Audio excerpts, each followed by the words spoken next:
Quero convidar aqui essa manhã o nosso professor, o meu quase xará, irmão Joel. Ele essa manhã estará aqui ministrando a palavra do Senhor. Amém? Estenda suas mãos para cá, vamos orar pelo nosso irmão e orar principalmente pelo nosso coração, para que o Senhor venha encontrar terreno fértil nos nossos corações essa manhã. Senhor Jesus, nesse momento nós nos colocamos em Tuas mãos. Pai, sabemos que o Teu servo já está na Tua presença, usa-o com poder, graça. Vem utilizar os lábios dele para instruir o Teu povo acerca de tudo aquilo que é a necessidade da Tua igreja. Mas, Pai, olha para o meu coração, que a Tua palavra encontre terreno fértil no meu coração e que o Senhor venha falar com cada um de nós. É isso que nós pedimos e desde já agradecemos por Teu santo nome. Amém e amém. Pai do Senhor, irmãos, amém? Me senti importante agora, sendo chamado de professor. Glória a Deus. Agradeço a oportunidade, a confiança aí que a direção da igreja depositou. E hoje vamos dar continuidade, ao estudo do livro de Jó, essa revista número 27. E já de antemão quero aqui agradecer o pastor Heber pelo conteúdo dessa revista, O livro de Jó, é um livro que todos nós conhecemos. A história de Jó é uma história muito conhecida. E, num primeiro momento, a gente olha para essa história e pensa, poxa, o que mais que eu ainda posso tirar daqui, O que mais que eu posso aprender? Já está tudo aqui, eu já ouvi tanto essa história, já li tanto. Mas aí você começa a analisar com mais detalhes e ir levantando alguns detalhes que o pastor muito bem colocou na revista, e você vê que tem muitos detalhes que às vezes passam despercebidos, E a gente vai crescendo, a gente vai aprendendo, vai crescendo e o Senhor vai tendo misericórdia e vai abrindo nosso entendimento. E é um ensinamento que a gente, apesar de ter se passado ali um tempo bem distante da gente aqui, é muito atual, São lições atuais que nós devemos trazer para a nossa vida cristã hoje, Apesar do livro ser um livro considerado um dos livros mais antigos da Bíblia, Estima-se que ele talvez seja o mais antigo da Bíblia, mas o assunto é totalmente atual para os nossos dias de hoje. Eu convido os irmãos para que quem tiver a revista impressa ou em formato digital, que acompanhe conosco. Então, nós vamos ministrar aqui o estudo 4 dessa revista, e eu vou começar aqui lendo com os irmãos o texto áureo da nossa palavra. Jó, capítulo 1, versículo do 20 ao 22. Página 29 da revista, amém? O texto áureo diz o seguinte: Então Jó se levantou e rasgou o seu manto, e rapou a sua cabeça, e se lançou em terra e adorou. Frise bem essa palavra, irmãos, adorou. E disse: Nu saí do ventre de minha mãe, e nu tornarei para lá. O Senhor o deu, e o Senhor o tomou. Bendito seja o nome do Senhor. Em tudo isto, Jó não pecou, nem atribuiu a Deus falta alguma. Amém? Não por acaso, o que nós vamos estudar nessa lição, o que nós temos estudado ao longo dessas últimas lições dessa revista, veio a calhar com o que nós estamos estudando aqui também, aprendendo na nossa convenção, a depender do pastor, o nosso grande pastor, a viver na dependência de Deus. E não foi por acaso, o Senhor sabe muito bem por que a nossa convenção coincidiu com esse tema que está sendo abordado aqui em Jó, E nós podemos ver que Jó, pudemos aprender nos estudos anteriores, que Jó foi um bom filho, foi um bom pai, que em momento algum ele tinha algo na vida dele que o deixasse em débito com relação à adoração a Deus, Então, Jó, ele tinha uma conduta ilibada, Ele era muito admirado por todos naquele tempo em que ele viveu. Ele era muito respeitado, ele era um homem muito rico, de posses, posses financeiras, tinha muito gado, tinha muito animal, como se fosse hoje um grande empresário que atuasse em diversas frentes, digamos assim, Trazendo para os nossos dias atuais, é como se fosse um grande produtor rural, talvez tivesse um frigorífico, fosse dono de uma sadia da vida, por exemplo, tivesse muitas propriedades de terra, muitas plantações, tivesse transportadoras. Jó era um camarada assim no tempo dele. Então, era um homem que, segundo o nosso senso de justiça, jamais merecia ter passado o que ele passou. Nosso senso de justiça, né? Nosso senso fraco e falho de justiça, o autor da revista, inclusive, fez uma comparação com Manassés, né?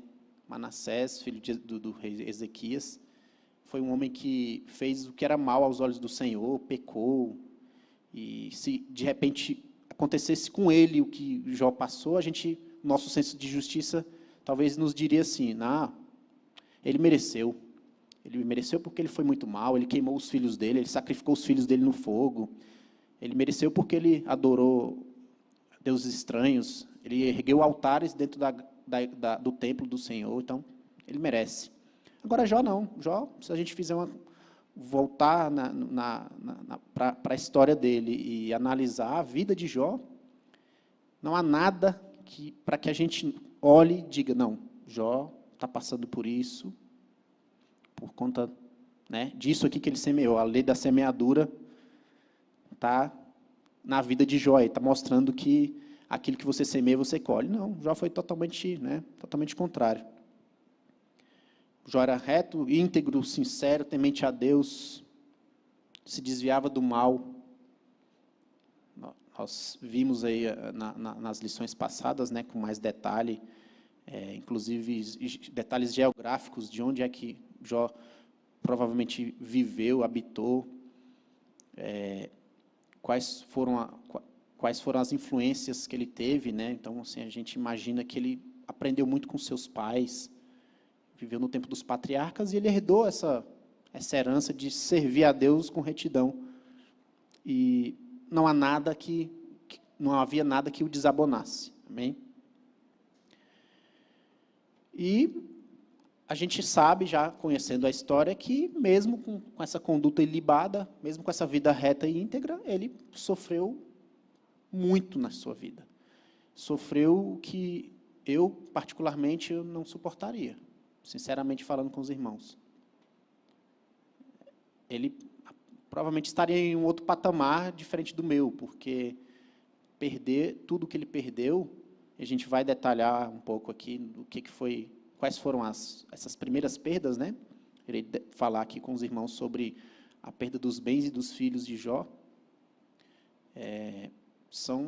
Assim, é algo terrível de se imaginar. Principalmente quem é pai, é mãe, talvez entenda um pouco melhor o que eu estou falando, levando para esse lado, né? A gente perder os filhos da gente é algo muito doloroso. E Jó passou por isso. Isso foi só o começo, né? As próximas lições irão detalhar com mais calma quais foram as outras provas que ele passou e qual foi a reação dele, o desfecho final, né? Mas nesse primeiro momento que nós iremos conversar, nós iremos tratar dessas perdas financeiras, né, dos bens e dos filhos. Então, para a gente entender o que foram essas perdas, eu quero ler com os irmãos aqui em Jó, capítulo 1, versículo do 1 ao 3, para a gente saber o que é que ele tinha, o que foi tanto assim que ele perdeu, né? Então, vou abrir aqui minha Bíblia aqui, versículo do 1 ao 3, do capítulo 1. A palavra do Senhor diz assim: Havia um homem na terra de Uz, cujo nome era Jó, e este era homem sincero, reto e temente a Deus, e desviava-se do mal. E nasceram-lhe 7 filhos e 3 filhas. E era o seu gado 7.000 ovelhas, 3.000 camelos e 500 juntas de bois, e 500 jumentas.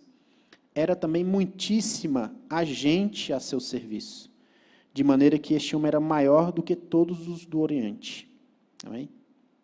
Então, além das posses materiais, digamos assim, né, do gado, as ovelhas, os camelos, aqui a palavra do Senhor diz que era também muitíssima gente ao serviço de Jó. Era como uma grande empresa de agronegócio, né? Ele tinha muitos animais, e isso exige muita gente a serviço dele trabalhando, exigia muita gente trabalhando para cuidar, para lavrar tanta terra, exigia muita terra também. Imagine sustentar só essa gente, a quantidade de plantações ele tinha que ter, somente para despesa com os funcionários dele, com a família dele. Então, e sem contar os animais, que dependiam também dessa terra lavrada para se alimentar, dessa terra cuidada, cultivada, né? Então, a Bíblia não traz esse detalhe, mas a gente consegue imaginar que ele deveria possuir uma imensidão de terras, muitos e muitos hectares de terra, para que isso fosse possível, para que ele conseguisse sustentar toda essa cadeia que dependia, né, uma coisa dependendo da outra, né?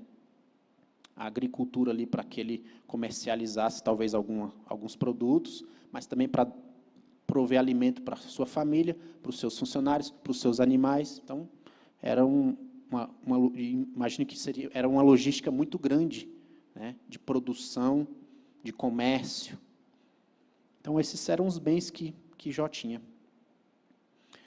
E, no meio dessa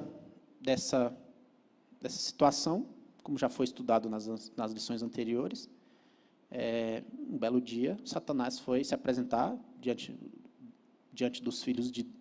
de Deus, junto com os filhos de Deus ali, e Satanás fez uma provocação, né? Provocou: Senhor, ele te serve porque você dá tudo para ele. Quem é que tem na terra como esse homem aí, que tem tantos bens como esse homem, né? Então, foi um desafio, né? E a partir daí o Senhor deu a autorização para que Satanás agisse contra Jó. Então, já fica aqui também, que fique gravado na mente, no nosso coração, na nossa mente, no nosso coração, é que para que Satanás haja na nossa vida, tem que ter autorização. Se o Senhor autorizou, ele age. Se o Senhor não autorizou, não tem negócio, nada feito. E o Senhor autorizou. O Senhor autorizou porque o Senhor conhecia Jó, conhecia o coração de Jó, conhecia a mente de Jó. Satanás, ele não conhece a nossa mente. Ele trabalha com probabilidades, ele trabalha com tentativa e erro, né? Ele conhece o ser humano de uma forma geral. O que passa na sua mente, só o Senhor sabe além de você. Porque, digamos, se ele tivesse esse poder de conhecer a mente de Jó, talvez ele nem tivesse feito esse desafio, né? Ele já sabia que iria perder. Mas o Senhor sabia que Jó iria se manter íntegro, porque o Senhor conhecia a mente de Jó, além de conhecer o futuro, né? Satanás não tem esse poder.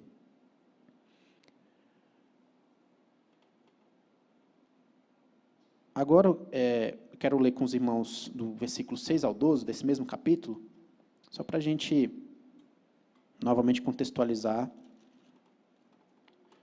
o que foi esse diálogo, essa autorização, né? A palavra do Senhor diz assim: e vindo um dia em que os filhos de Deus vieram apresentar-se perante o Senhor, veio também Satanás entre eles. Então o Senhor disse a Satanás: de onde vens? Satanás respondeu ao Senhor e disse: de rodear a terra e passear por ela. E disse o Senhor a Satanás: observaste o meu servo Jó? Porque ninguém há na terra semelhante a ele, homem sincero e reto e temente a Deus, e desviando-se do mal. Então respondeu Satanás ao Senhor e disse: porventura teme Jó a Deus debalde? Porventura não o cercaste tu de bens a ele, a sua casa e a tudo quanto tem? A obra de suas mãos abençoaste, o seu gado está aumentando na terra. Mas estende a tua mão e toca-lhe em tudo quanto tem, e verás se não blasfemas de ti. Esse foi o desafio proposto, né? E o Senhor disse a Satanás: eis que tudo quanto tem está na tua mão, somente contra ele não estendas a tua mão. E Satanás saiu da presença do Senhor. Amém? Então, feito o desafio, Satanás não perdeu tempo. Ele, já de imediato, já colocou em ação o plano dele para que fizesse Jó blasfemar contra o Senhor.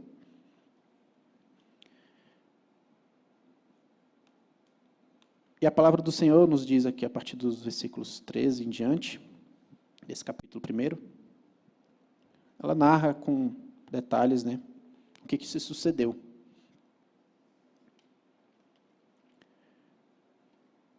E foi uma uma sucessão de tragédias, né? Sucessão de tragédias sucessivas,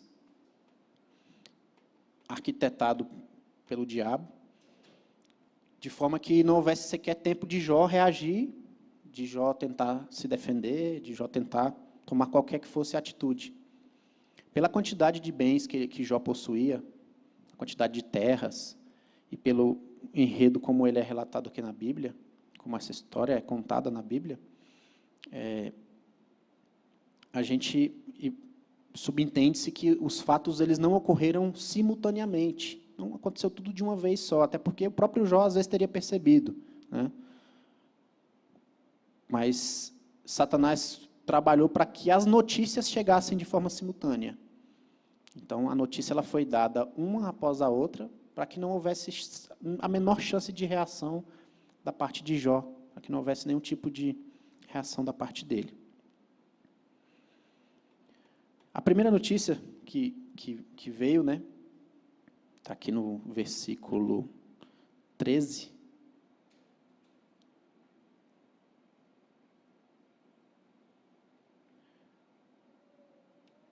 13, 14, isso. Diz assim. Não, na verdade, a primeira está no versículo 15. Veio um mensageiro a Jó e lhe disse: os bois lavravam, e as jumentas passeam junto a eles. E deram sobre ele os sabeus, e os tomaram, e aos moços feriram ao fio de espada. E eu somente escapei para te trazer a nova. Aqui a palavra, o nosso escritor da revista colocou a observação que os sabeus eles estão localizados em 2 ou 3 lugares na Bíblia. Inclusive, uma das citações na Bíblia é quando a rainha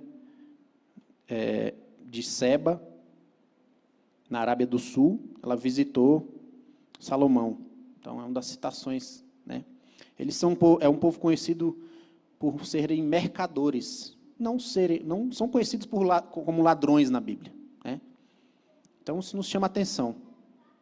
É um povo que, tradicionalmente, eram mercadores, que estavam em uma terra distante daqui a gente já estudou, inclusive, no estudo de quarta-feira com o pastor Gideon Júnior, sobre a provável localização, né, da terra de Uz, ali com relação à geografia da época. Então, os sabeus, provavelmente, eles não eram povos que viviam próximo da terra de Jó, onde Jó habitava. E não eram ladrões, não eram conhecidos como ladrões. E, influenciados, né, por Satanás, eles deram sobre os animais ali de Jó, né, as 500 juntas de bois, que são 1000 bois, e 500 jumentas. Então, essa foi a primeira notícia que Jó recebeu. A segunda notícia, está no versículo 16, foi quando caiu fogo do céu.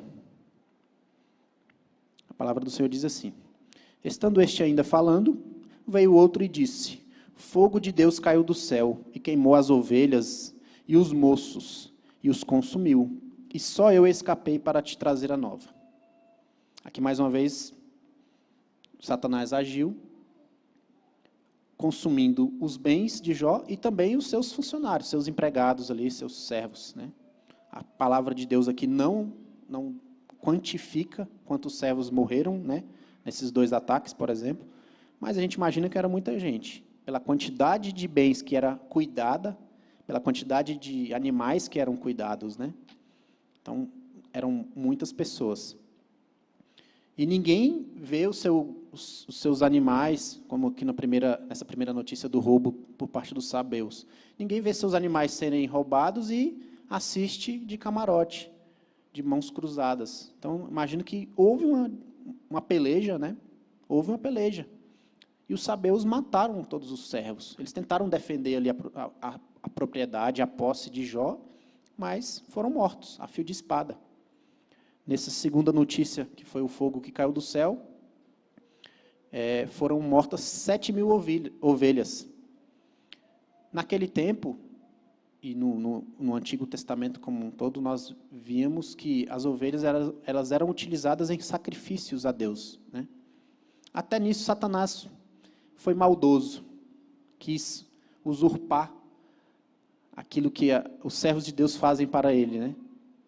Ele promoveu uma queimada através de um raio para queimar 7.000 ovelhas tem que ser o raio, né? Se fosse um raio nos dias de hoje semelhante a esse aqui, iria queimar eletrônico de um país inteiro, e olha lá. E ele sacrificou as 7.000 ovelhas através de um incêndio causado por um raio, né? A Bíblia, quando ela trata de fogo de Deus, fala de fogo de Deus, né? É uma forma poética para descrever um relâmpago. Lá no livro de Reis, por exemplo, temos isso.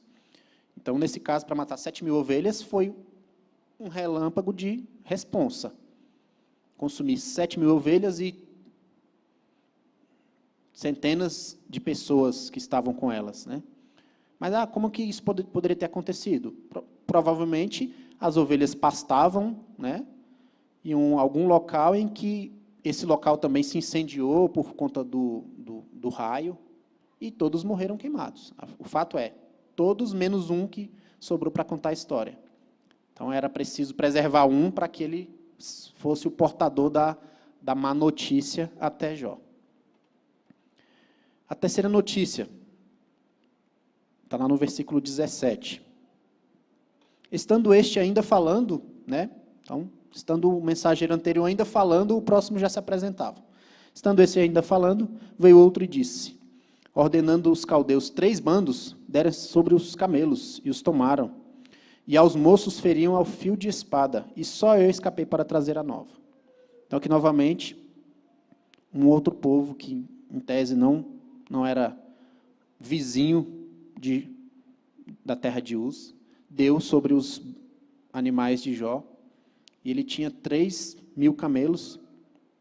Eles atacaram em 3 bandos diferentes. Talvez esses camelos nem estivessem próximos um do outro, assim, totalmente reunidos. Eles atacaram em 3 frentes distintas. Então, houve uma estratégia de ataque para que eles eliminassem todos os animais. E o camelo, naquela época, eles eram utilizados para transportes de carga, né? Então, era a transportadora de Jó aqui. Talvez dos tapetes, tecidos que eles produziam com as ovelhas, dos grãos que ele produzia. Os camelos eram um meio de transporte. E os caldeus, eles eram um povo experimentado na batalha. Então, eles eram guerreiros, né? E, novamente, além de roubar, eles mataram todos os servos de Jó que cuidavam ali desses camelos. E a prova de que também eles eram guerreiros é a estratégia de liderar 3 bandos diferentes, né? Então, mostra que eles eram guerreiros também.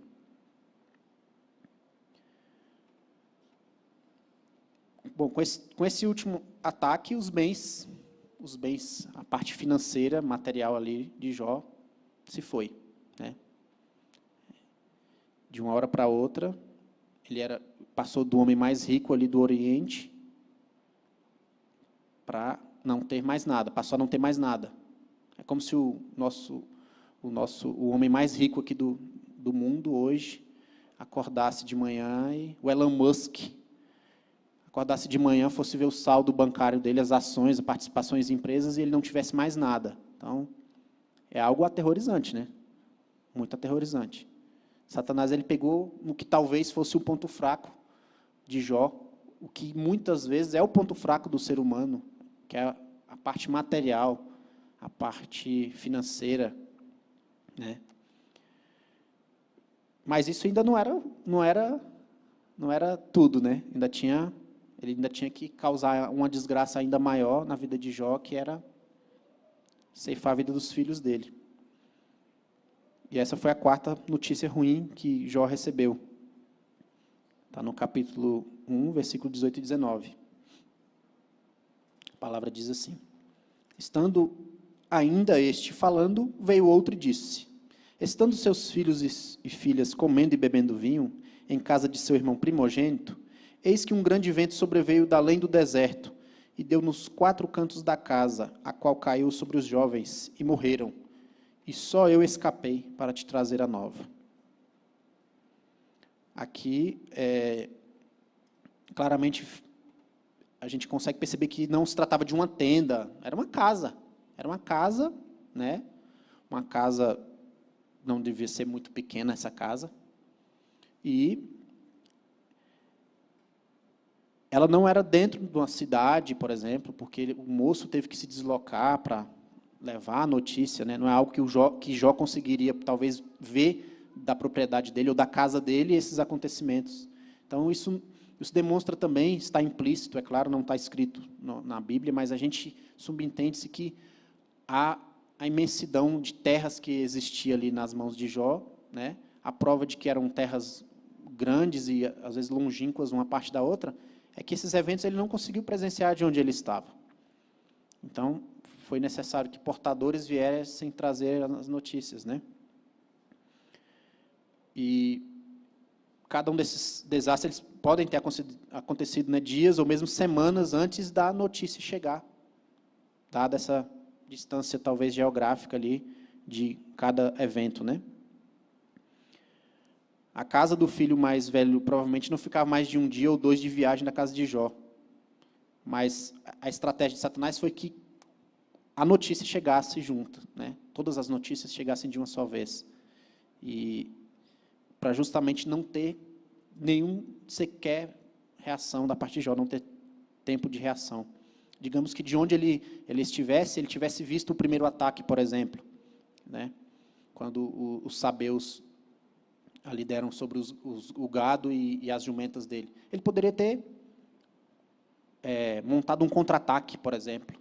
Né? Opa, fomos atacados, calma aí, vamos reunir aqui nossos valentes aqui, os servos, e vamos contra-atacar, vamos tentar reaver esse gado, né? Vamos tentar reforçar a proteção da propriedade, das propriedades, mas não houve esse tempo. A mesma coisa quando ele teve os camelos roubados, né? Se fosse algo que ele conseguisse, de onde ele estava, perceber, ele também tinha tomado alguma atitude. As ovelhas que foram queimadas, juntamente com os servos, poderia ter dado algum tipo de socorro, né? Combatendo o incêndio, ajudando eles a fugir da área que estava queimando, enfim. Ele não teve tempo de reação. Isso já foi uma estratégia de Satanás para que não houvesse a menor chance de defesa. E esse último mensageiro ele trouxe a pior de todas as notícias, né? A pior de todas as notícias, eu acho que disparadamente foi essa. Essa foi a gota d'água. Essa que ele tinha perdido os seus 10 filhos de uma só vez. E nenhum filho sequer sobrou para dar a notícia. Quem foi dar a notícia foi mais um mensageiro. Então, perder um filho é algo tremendo. Eu já perdi um irmão, eu vi minha mãe sofrendo e tem 26 anos, até hoje minha mãe sofre. Isso foi um irmão, ficaram 4. Agora já tinha 10 e ele ficou sem nenhum. Então, talvez no período aí de 35, 40 anos em média, é a primeira vez que ele e sua esposa ficam só, sem filhos, né?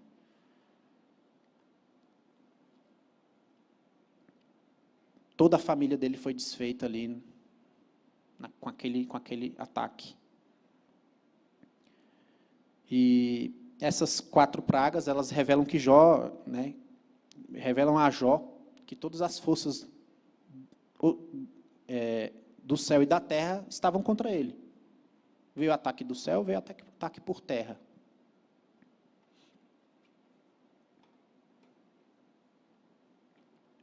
E as causas dessa destruição, elas se alternam entre forças terrenas e celestiais, né, provenientes de todos os 4 pontos cardeais da terra.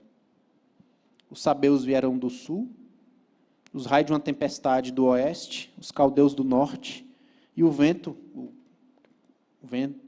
tornado, veio do Mediterrâneo, soprando através do deserto para o leste. E outra coisa que talvez tenha machucado muito Jó também,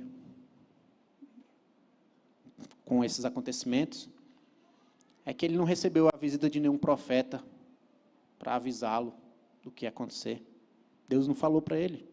Deus não deu uma visão para ele. Deus não deu uma revelação, falando, ó, te prepara que o caldo vai entornar aí para o seu lado. Né?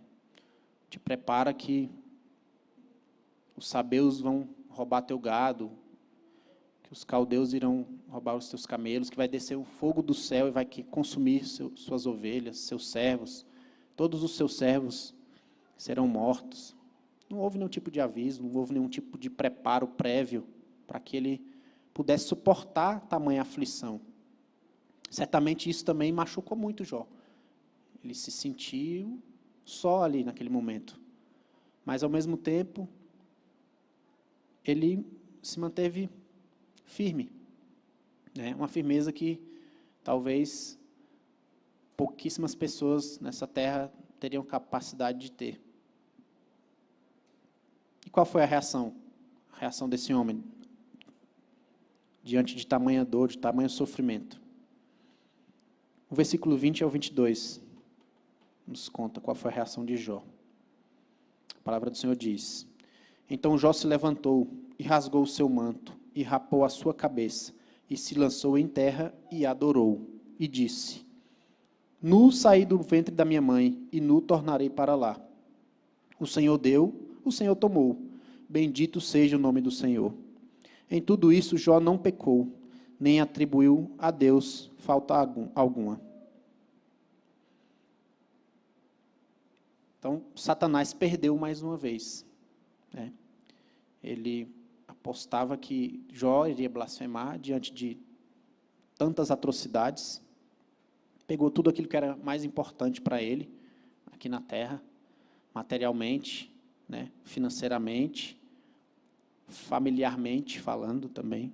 Pegou o que era mais importante para ele e destruiu. E ainda assim, Jó adorou a Deus. Essa foi a reação de Jó. Jó adorou a Deus. Em Jó 1:11, Satanás zomba e diz que, né, se Jó perdesse tudo, ele blasfemaria na face de Deus. Mas a reação foi exatamente o contrário. Além de não blasfemar, ele se prostrou e adorou a Deus. Além, irmãos, de adorar a Deus, Jó não fez nenhum tipo de questionamento, nenhum tipo de acusação, nenhum tipo de amargura, nenhuma maldição. Nada de punhos cerrados para o céu, questionando a Deus: ó, Senhor, por que o Senhor fez isso comigo? Depois de eu te servir por tanto tempo, depois de eu ser tão reto, íntegro, andar com o Senhor, te servir, te adorar, por que aconteceu isso comigo? Jó não teve esse tipo de atitude em momento algum. As palavras dele foram: nu saí do ventre da minha mãe, nu voltarei. O Senhor deu, o Senhor tomou. Bendito seja o nome do Senhor. E isso aqui ele diz, o que ele diz aqui, irmãos, serve para nós, né? Nós analisarmos à luz da palavra de Deus. Nós saímos nu, nós chegamos aqui nus e vamos embora nus. Chegamos sem nada e vamos sem nada. E Jó tinha isso, talvez já muito bem claro na mente dele, né? Que tudo que ele tinha aqui não era dele. Tudo que ele tinha aqui era emprestado por Deus. Era Deus que tinha dado e a propriedade era do Senhor e não dele. Então, ter isso muito bem claro na mente dele o ajudou muito a ter essa reação após ter perdido todas as coisas. Né? É como se ele estivesse dizendo: aquele que me deu a vida e concedeu tudo por empréstimo durante a mesma, decidiu tirar tudo. Não vou levar nada comigo de forma alguma. Bendito seja o seu nome. Por ter me emprestado, por ter me permitido, né, conviver com os meus filhos, ter esses bens durante esse período. Amém. Glória a Deus. Essa foi a atitude dele. Recentemente, eu perdi meu sogro. E uma das coisas que eu lembro da gente conversando, minha esposa muito triste e tudo, e ela comentou: eu louvo a Deus pelo privilégio de ter convivido com meu pai durante esses anos que eu vivi. Né? Então, é mais ou menos o que Jó deixou de ensinamento para a gente aqui. É a gente agradecer a Deus pelo empréstimo, mesmo que momentâneo, que Ele te deu de algo ali. Seus filhos não são seus filhos, os seus filhos são do Senhor. Dói muito pensar na possibilidade de você, só de pensar, isso causa uma angústia no coração da gente, pensar que você pode ficar sem teu filho. Mas, por outro lado, se a gente analisar como Jó, eles estão aqui emprestados para você cuidar deles, para você criá-los, educá-los, para você trazê-los para a casa do Senhor, para você guiá-los no caminho do Senhor. O Senhor te concedeu essa bênção, mas eles não são seus. É um empréstimo. Deus te comissionou, te deu ali atribuiu a você um papel de cuidador, mas os filhos são dele. E é assim que a gente deve encarar, com relação aos nossos bens materiais, com relação à nossa família, né? E o dia que o Senhor chamar alguém, devemos ter essa atitude. Louvado seja o nome do Senhor por ter nos permitido conviver com essa pessoa durante esse tempo. Glória a Deus por isso. Essa é a atitude que nós devemos ter.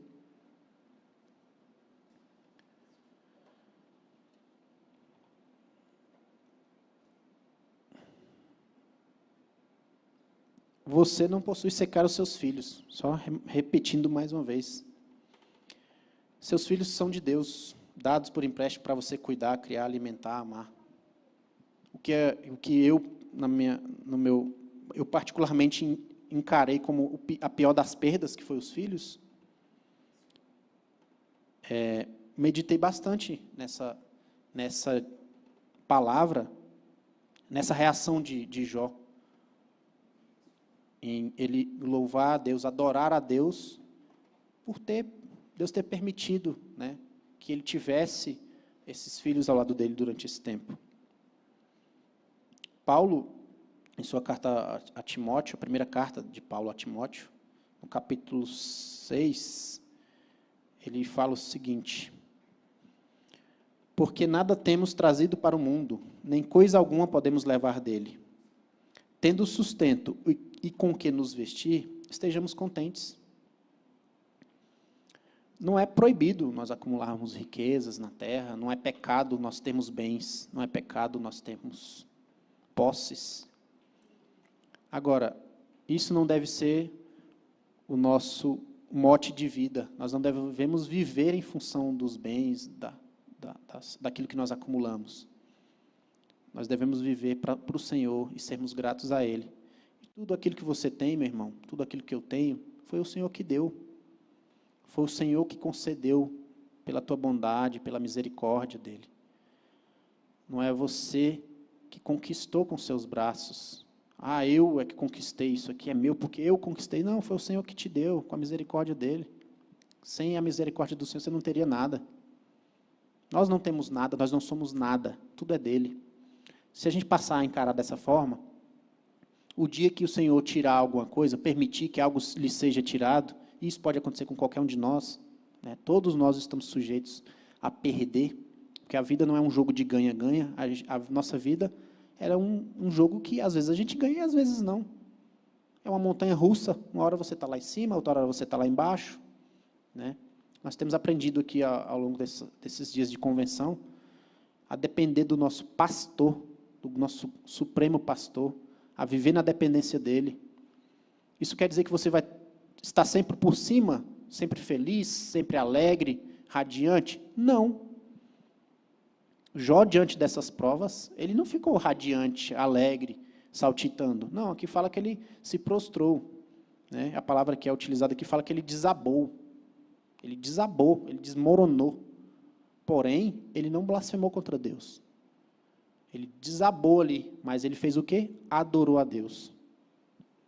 Então, que isso sirva de lição para a gente, que sirva para o nosso crescimento, para que, caso venhamos enfrentar alguma situação, mesmo que parecida com essa, Deus nos livre de passarmos algo igual o Jó passou, mas caso venhamos a passar algo parecido com isso, com essa história, que nós tenhamos esse entendimento de olhar para o nosso Supremo Pastor e louvá-lo pelas misericórdias dele, louvá-lo pela graça dele em nossas vidas, louvá-lo pelo que Ele nos concedeu e que por muitas vezes pode ter sido tirado por Ele para nosso próprio bem.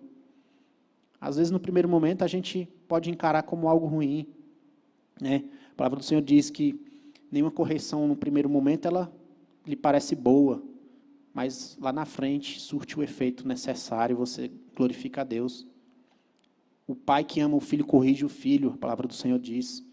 Quem é o pai que ama o seu filho e não o corrige? Todo pai que ama o seu filho, ele corrige. E nós somos filhos.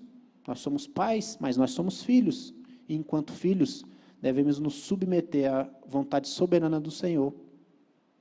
Outra lição que podemos aprender diante dessas provas, dificuldades que Jó passou, é relatado ali em Mateus capítulo 14, quando Jesus, os discípulos estão no barco e o vento, aquela tempestade, o vento muito forte, agita o mar e o mar fica revolto e Jesus vem caminhando sobre as águas. Eles se sentiram acuados, né? Gritaram, um fantasma. Ficaram com medo. Ali era uma dificuldade grande. Imagine, em mar aberto, no escuro, o vento está ali, tomba, não tomba a tua embarcação. Pedro teve uma atitude interessante. Diante dessa dificuldade, Pedro vira para Jesus e fala, Senhor, me permita que eu vá caminhar com o Senhor sobre as águas.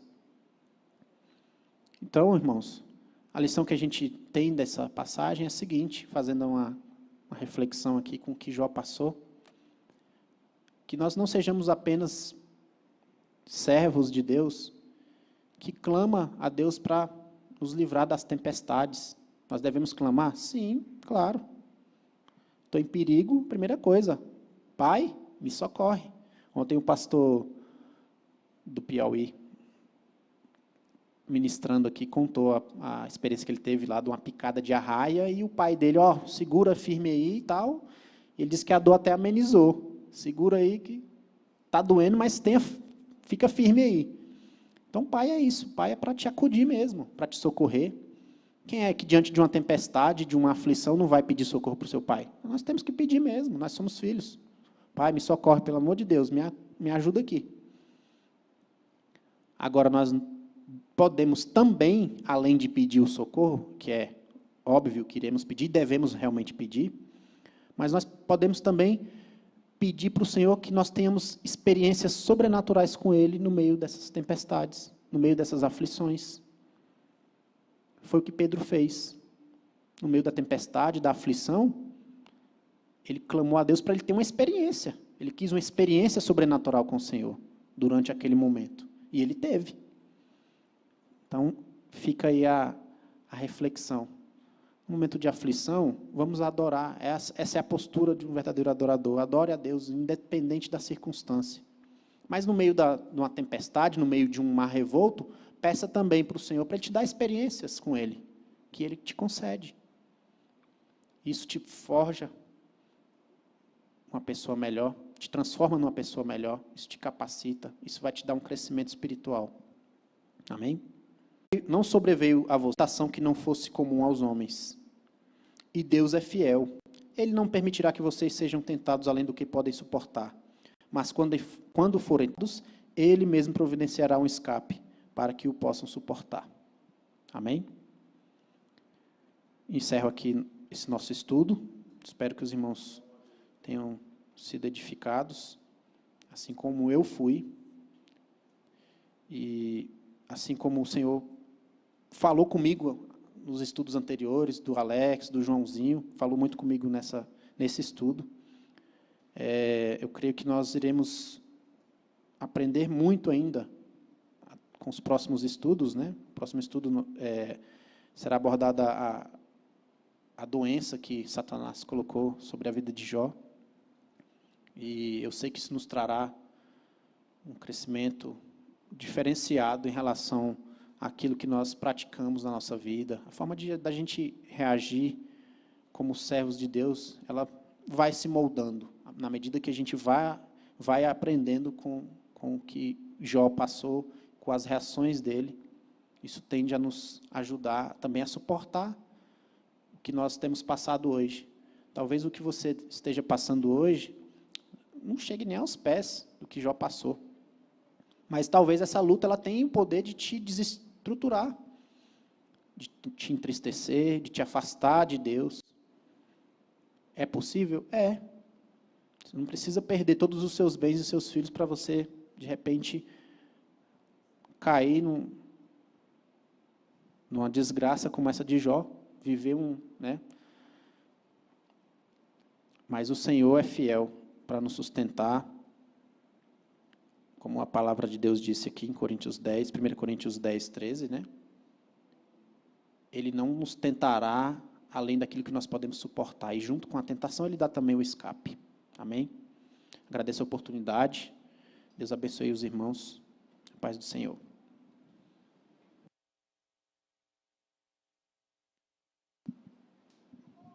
Graças a Deus. Irmãos, vamos ficar de pé, vamos orar pela vida do nosso irmão, que essa manhã veio até aqui para ser usado pelo Senhor para edificar a nossa vida. Amém? Estenda suas mãos para cá, vamos abençoar a vida do nosso irmão. Senhor, meu Deus, meu Pai, nesse momento nós colocamos diante de Ti a vida do nosso irmão Joel, Pai. Senhor, Tu conhece o coração dele, o Senhor sabe dos planos, dos projetos, dos desejos, e nesse momento nós queremos pedir que o Senhor venha abençoar a vida do Teu servo. Meu Deus, muito obrigado pela vida dele, muito obrigado porque essa manhã o Senhor usou poderosamente para falar aos nossos corações. Eu abençoo, Pai, a vida da sua esposa, dos seus filhos, e declaro sobre a vida deles, em nome de Jesus, toda sorte de bênçãos, mas principalmente bênçãos espirituais, Pai. Dá crescimento a cada dia na Tua palavra e usa-o poderosamente, é isso que nós pedimos e desde já agradecemos. Amém e amém. Glória a Deus. Obrigado, Joel. Deus abençoe. Amém. Queridos, podeis assentar.